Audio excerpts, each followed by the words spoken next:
Welcome to GameSpot Live. I'm Greg Kasavin, sitting in for Scott Osborne, who reviewed Battlefield 1942 for us. There's a good chance you've heard of Battlefield 1942 before, because over the last few months it quickly became one of this year's most highly anticipated games. That's thanks largely due to a multiplayer demo that got out that just got people really excited.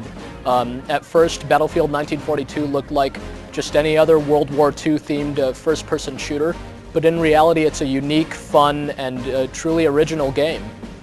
Although it did ship a bit too early and has a few technical issues, for the most part Battlefield 1942 really deserves all the hype surrounding it.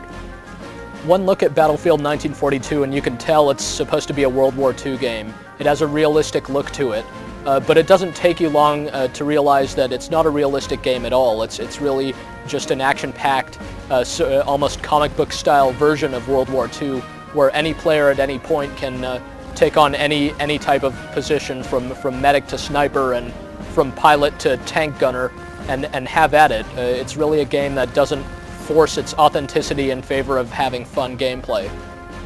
Though Battlefield 1942 supports an offline mode where you can play against computer-controlled bots, it's really the 4 different multiplayer options that are the main attraction. You can play games with up to 64 players at a time, though realistically a lot of servers running will have a 32-player limit. While there are deathmatch and team deathmatch options, the most popular online mode in Battlefield 1942 is Conquest, where 2 opposing teams representing allies and Axis have to fight over control over different strategic points around the map. The maps are all modeled after famous World War II conflicts, and the Allied and Axis positions are likewise simulated as sort of small versions of what actually happened historically. So in some, the Allies might be on the offensive, while on the others the Axis are defending, and still others will require a mad rush by both sides to capture as many control points as early as possible. One of the game's interesting features is the ticket system, which gives a real consequence to when players die, but doesn't force them to sit out for a long time, like they might have to in other online shooters like Counter-Strike. Basically, the way the ticket system works is pretty simple. If your team runs out of tickets, your team loses. You lose tickets when individual members of your team die, but also if the opposing team holds a majority or all of the control points on the map. So basically, there's incentive to not die and incentive to capture the control points as quickly as possible and to hold them, basically forcing the other team to run out of these points so that your team wins. There are a number of different infantry classes available in the game. You've got the assault class, the scout class that's armed with a sniper rifle, a medic class, an engineer class which can repair vehicles, and an anti-tank class whose purpose is obvious. You can switch between these classes easily just by kind of dropping your backpack and picking up another, and you might notice some balance issues, such as how the engineer is really remarkably effective since he could just hop out of his own vehicle and repair it. Nevertheless, the different infantry classes do complement each other, and you'll find that most all of them will be represented on a single team.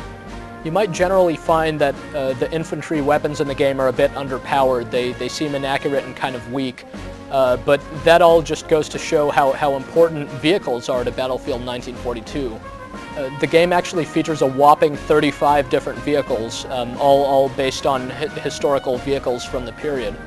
These include land, sea, and air vehicles, from aircraft carriers to tanks and half-tracks and fighters and bombers. You can pilot all these things either individually or with a crew.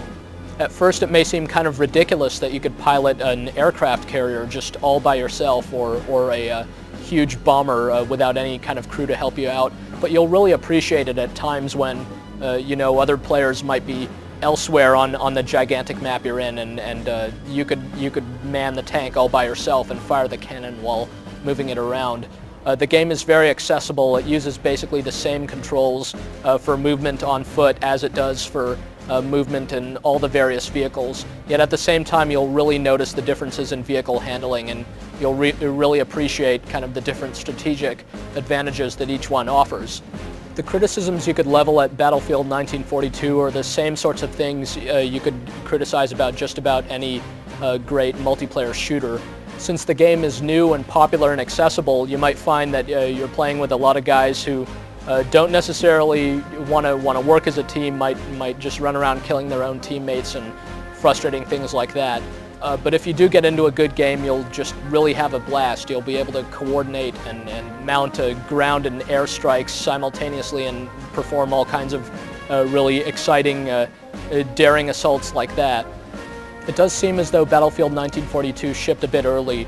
There are some issues with the sound, there are some graphical issues involving ATI drivers, and the game can suffer from lag sometimes. But there was already a patch out for the game the day it shipped, and that gives every indication that it will get to a point where it's perfectly stable online and as enjoyable as it has the potential to be.